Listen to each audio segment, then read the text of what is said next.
Extra ఉంచుకొని cut చేసుకుంటే మనకు ఉబ్బులు వచ్చినా ఏమొచ్చినా బాగుంటుంది. కొంచెం ఎక్స్ట్రా ఉంచి కట్ చేసుకోవాలి.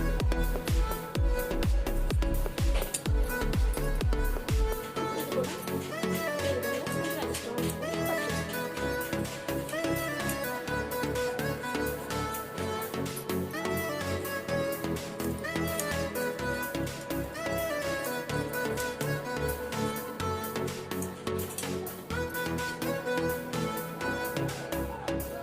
నెక్ పార్ట్ కూడా ఈ విధంగా కట్ చేసుకోవాలి.